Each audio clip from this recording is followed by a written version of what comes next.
Oh, geez, another bird. Another spruce grouse. Hey everybody, wilderness enthusiast here.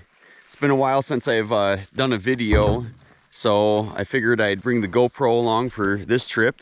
It's mid-October, and I got Pete and Isla. What a good girl. But we're heading into the Boundary Waters to do a little grouse hunting and scouting for possibly coming back in about 2.5 weeks for the Minnesota rifle opener. See if we can find some good deer sign.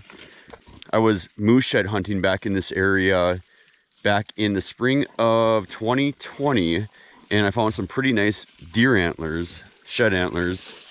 So I figured, well, you know, if I ever have the opportunity to come back and rifle hunt, because I have to work every opening weekend, this might be a good spot. Beautiful morning, October 20th. Nice and calm, good conditions coming in. I got the aluminum canoe with me on this trip. I am allowed to have a motor on this lake, so I have my little 2 horsepower Evinrude, some portage wheels. This is a pretty good portage right here. So what I'm going to do right now is grab the Duluth pack, maybe some miscellaneous gear, haul that over, then hook up the portage wheels and head across this one. I think this is about a half-mile portage. So I don't know, been looking forward to this trip. Hopefully the grouse are out, dogs are excited. Should be a good trip.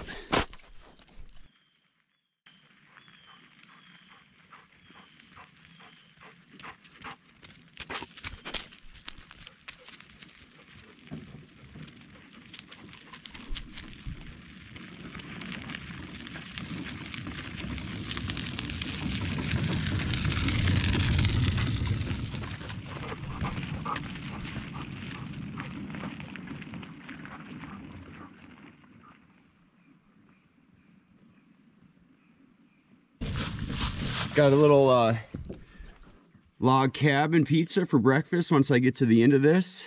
They even put a personalized thank you note. Anytime you're heading up to northern Minnesota off Highway 53, make sure you stop by the log cabin and tavern. Great folks, great food, great beer.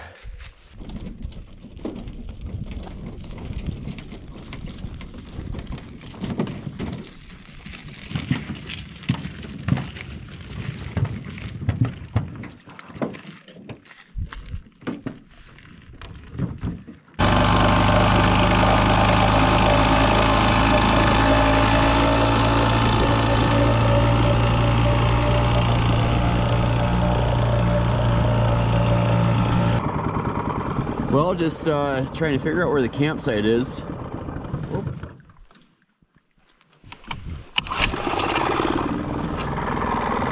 People definitely pull up there, but I don't see a fire grate yet. Looking on the map, looks like it might just be on the other side of this island.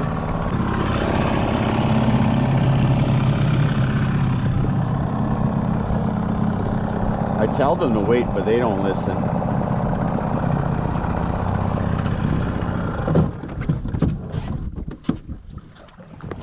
Wait. Oh, there's one. Wait. Isla, wait. Okay. Slow. Slow. Okay, Isla. Oh, I just want, oh. There you go, Isla.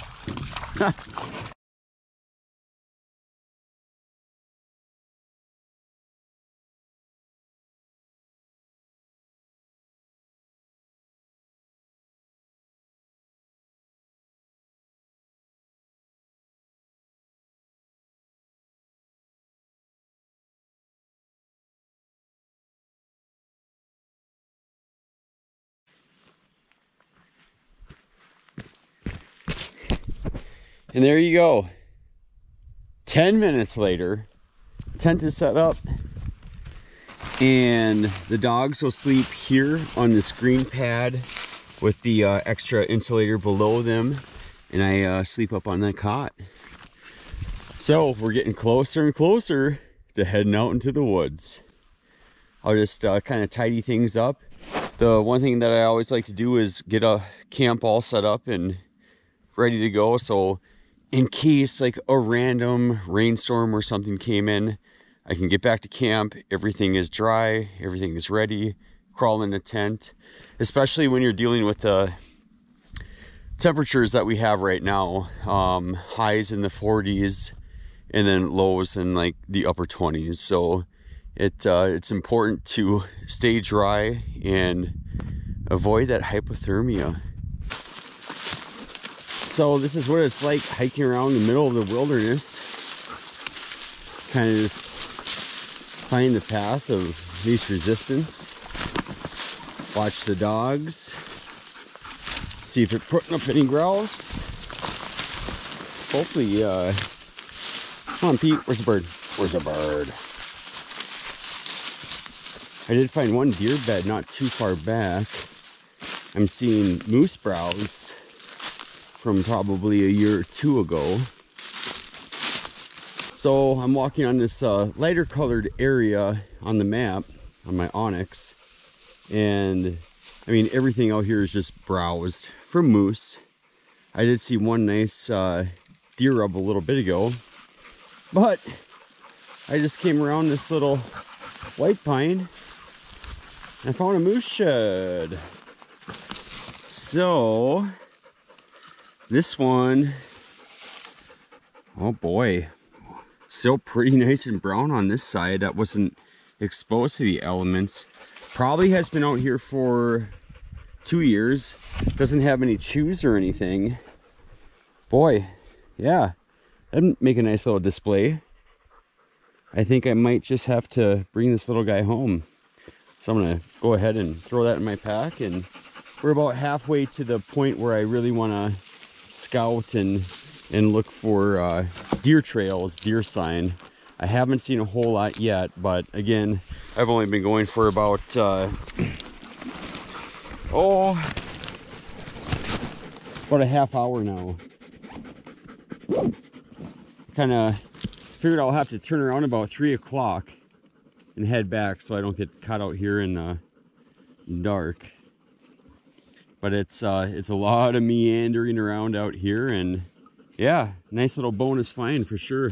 Excited about that one. What do you guys think? Oh, you're happy dogs.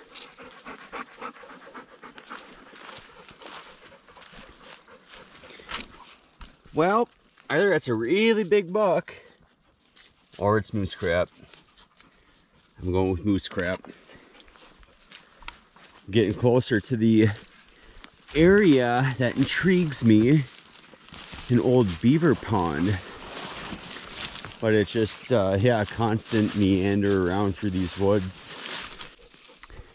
So this probably isn't going to show up at all, but there's a moose right there, cow moose staring at us. I had been walking the edge of this old beaver pond. I wish I could zoom in on this. But yeah, I've been walking the edge of this old beaver pond, and there's moose browse and fresh sign everywhere. Oh, there she goes.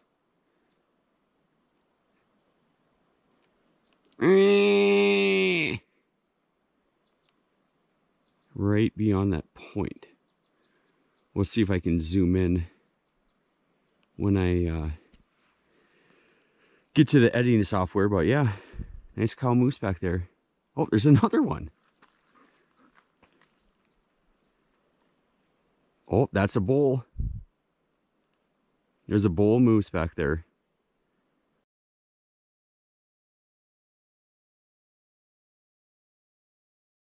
That was really cool. That was a nice bull. Really nice bull. Well, that's exciting. Well, maybe that game trail I could see on Google Earth coming across the north end of this little old beaver pond. Maybe it was just a big old moose trail. I've seen one rub, one old rub, and one pile of deer crap so far. But a lot of moose signs, so that's encouraging. You know, I guess lower deer numbers are better for healthy moose. So, but yeah, the doggies know. They know something was out there. Heck yeah. So this is what this trip is all about. Just, you know, you can do so much from a computer, thinking you see what is a good game trail, good sign. What I had thought I saw on the computer was a good trail coming through here and coming right out in front of us, where you can see the tamarack that's kind of turning yellow now, the white pines. That's a point. It opens up back to the left, and then they would funnel right back into these woods here. But I'm seeing, I just saw that bull and cow moose about 100 yards that way, and not seeing the sign that I was hoping to see here, and that's all right, you know. Oh, I see a moose rub ahead of me, though. I didn't see her just as I came through, but yeah, you know, it's all good. That's why you come out here, you scout, see what's going on, and hopefully I got about 5 other spots that look promising, nice pinch points. But yeah, you can see probably a little bull rubbing his antlers on here. If I had a moose tag, yeah, I would set up right on the edge, bring a little chair in with me, sit on the edge of this old beaver pond and see what comes out. But for deer, I'm not feeling it. Hopefully the other spots are looking a little bit more promising. And it's way brushier, a lot more alder than I had anticipated. But again, that was 2013 imagery that I was looking at, and things changed over 9 years. I don't know when that beaver dam blew out, but yeah, trees will grow, shrubs will grow. Let's see what I can find on the way back now. All right, well, oh geez, another bird. Oh, that was spruce grouse. Another spruce grouse. That's funny. There must have been a covey in here. So Pete, hey Pete, Pete. I was just coming from this way and I wanted to check out this opening. I actually just saw some deer poop back there, which is the second time I've seen it on this entire 4-mile hike now. But Pete came into this little thicket of jack pine, and he kicked up 2 grouse, and I did end up getting 2 spruce grouse. Everything that we've seen so far has been rough grouse, but these are indeed spruce grouse. They have a darker meat than your rough grouse, but we're gonna fry them up over the fire tonight. Well, it was a good hunt. Got some spruce grouse to cook over the fire this evening. Got about an hour and a half left of daylight right now, so I'll get my few birds cleaned up. Just gonna breast them out. It's been a long time since I've had spruce grouse. So you can see that the meat is a lot darker than your rough grouse would be. I flushed a total of 12 grouse today, and I ended up getting 5 spruce grouse. All the rough grouse flew the wrong angles at the wrong time. I like to save the legs.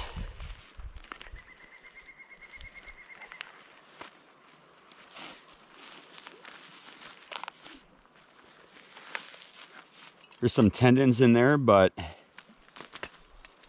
it's very flavorful. A little trick that you can do is just snap the leg at the base there and then twist the foot around a few times and then pull that, and it gets rid of some of those tendons in there, so it's not so tendony. And the last thing I will show is a gizzard. I always save my gizzards. Ooh, they are good. So you just make a thin little cut. You want to do this when the grouse are still fairly warm.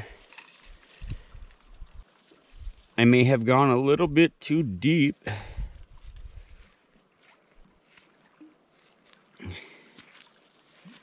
Definitely went too deep on this one. But it washes off.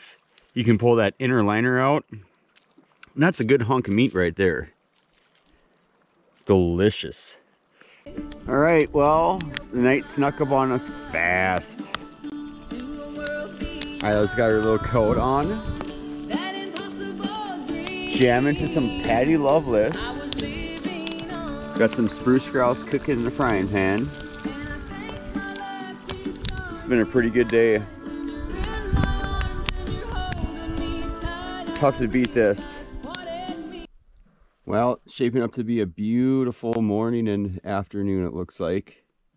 It's about 8:30 right now, and we're going to do a day trip to an area that has kind of always intrigued me. It's going to be a short portage, kind of a long paddle down a river, then a 3/4 mile portage, then cross a lake, up into a little stream, and that's where I'm unsure about how it's going to be. It looks pretty narrow, like maybe 10 feet wide, so hopefully we can navigate up it a ways. Well, we got a little sand beach at the beginning of this portage.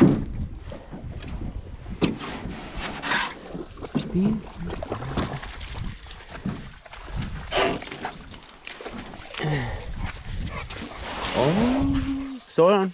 Hey, Isla. Go slow. Let's see if there's any deer tracks. Hey, Pete.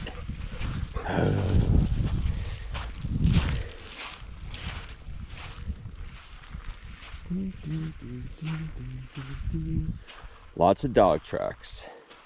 Oh, there's a deer track.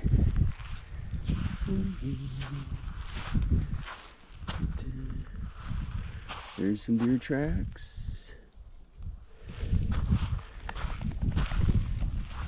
There's a deer track. Yeah, I don't know what to think about this big woods hunting. And there's the portage trail.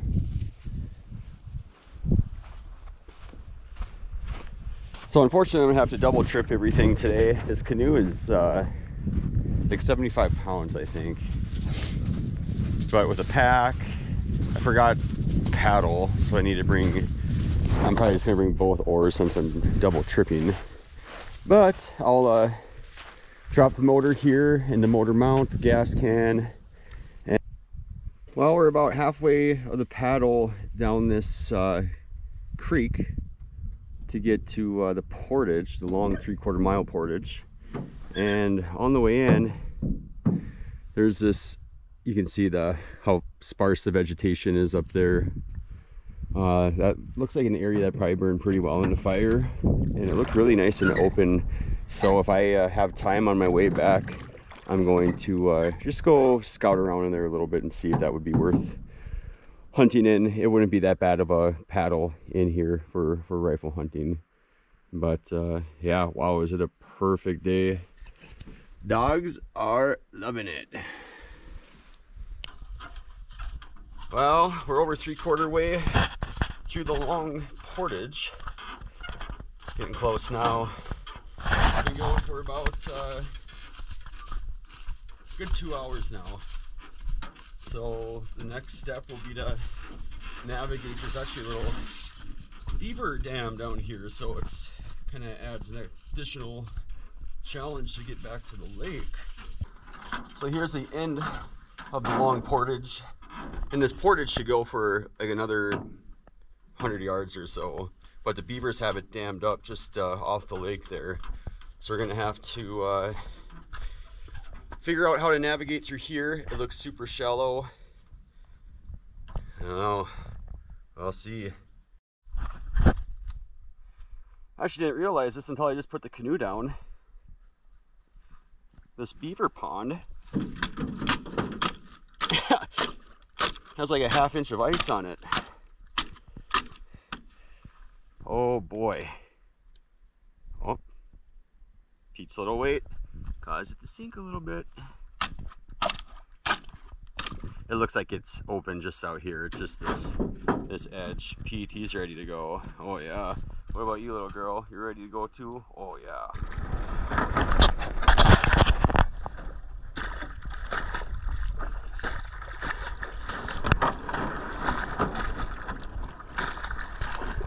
Just enough ice out here. It's pretty difficult to try to push through it.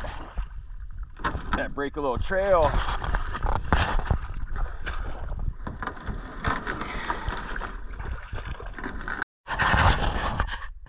Well. We just got off the lake here and it's not looking super promising.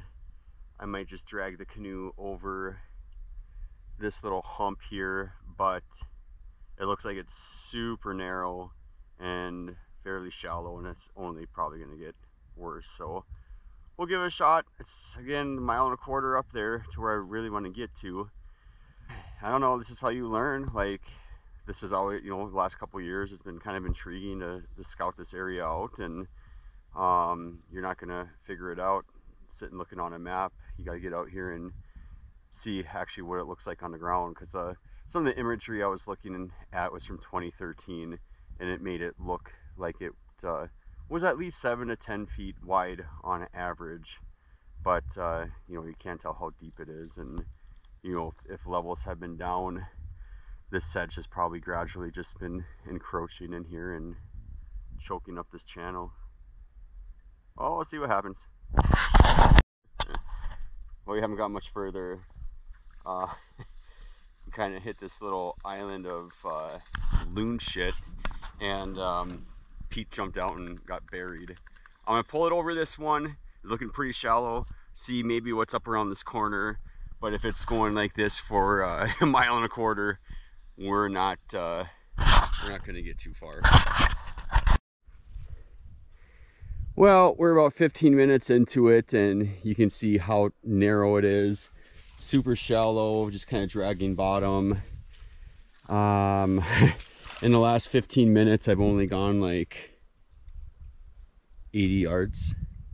And maybe if I was camping on this lake, I would consider trying to push on, but it would take me a couple hours to get back there at this rate, and not really in a mood to get back to the camp at dark. So this will just give me more time to explore that one area that I had pointed out on the way in, where the vegetation was a little bit lighter, that had burned.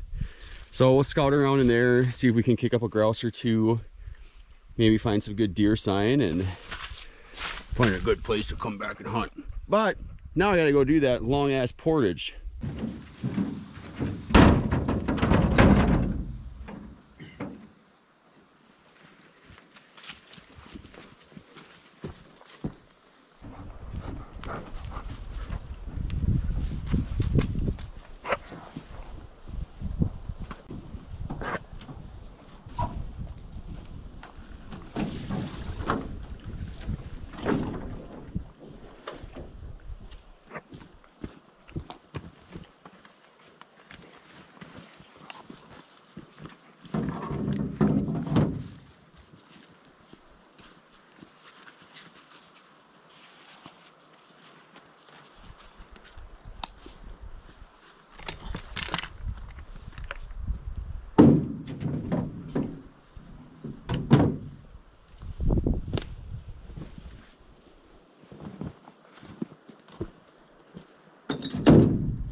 Pete? Isla? Look down. Down. Good girl.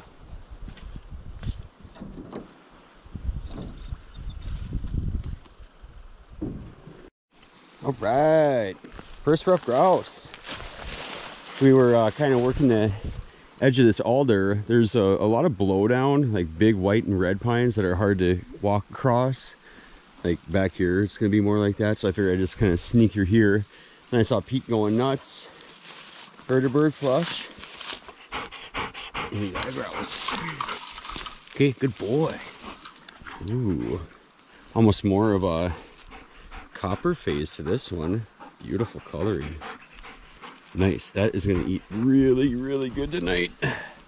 Good job, Pete. Good job, Isla.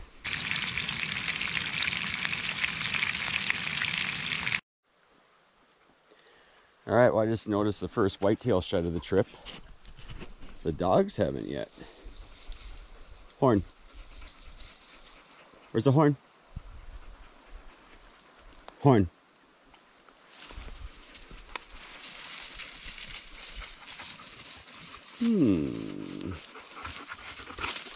No? Oh, what's Pete doing? What do you got there? Bring here, Pete. What do you got? What do you got? No, that's my shed dog. I wonder why I don't find very many.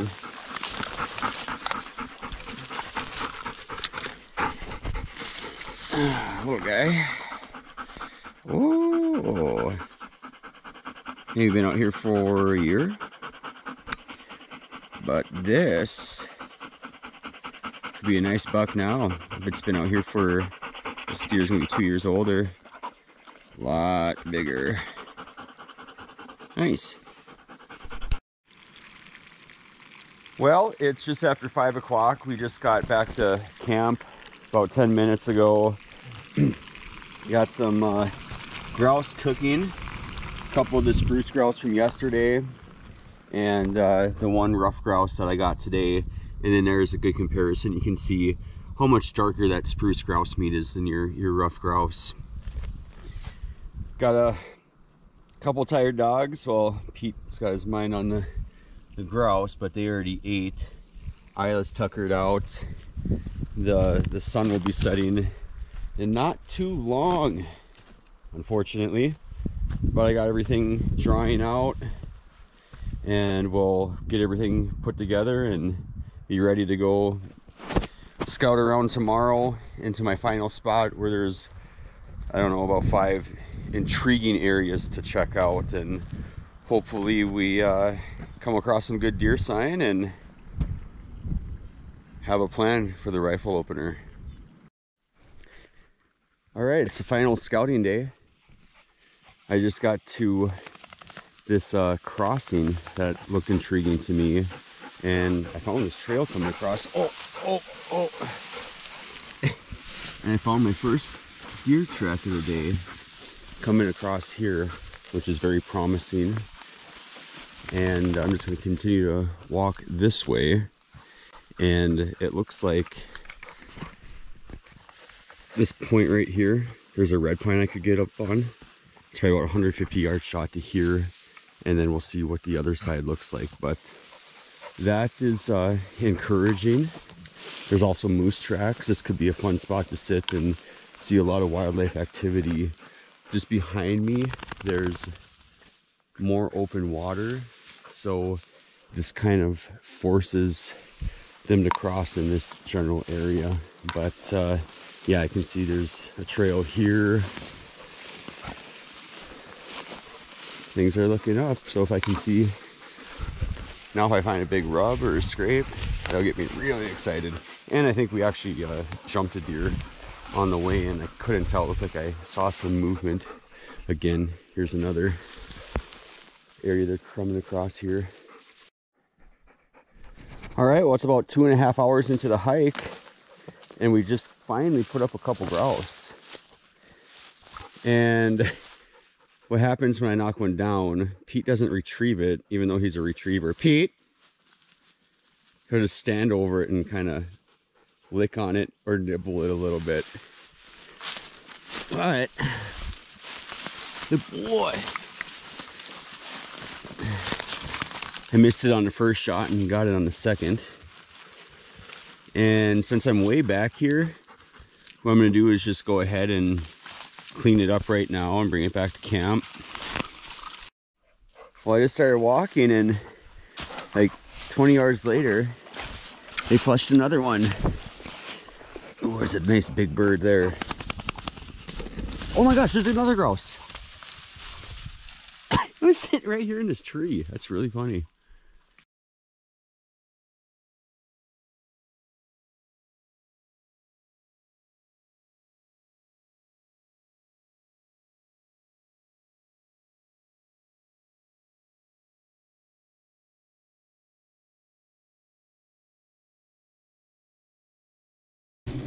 Well, that's about a wrap for this trip. It's about 5 o'clock Saturday afternoon.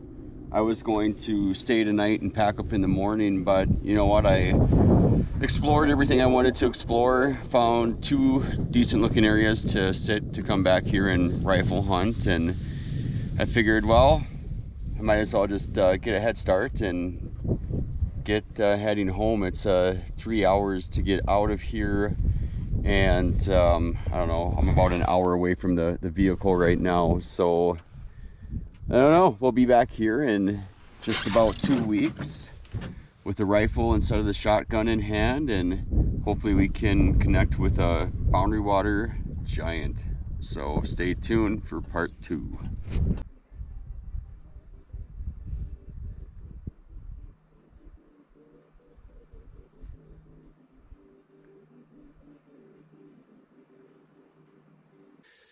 Well, it's the 5th day of the Minnesota firearm season, and I was fortunate enough to have this beautiful 8-pointer come out this morning.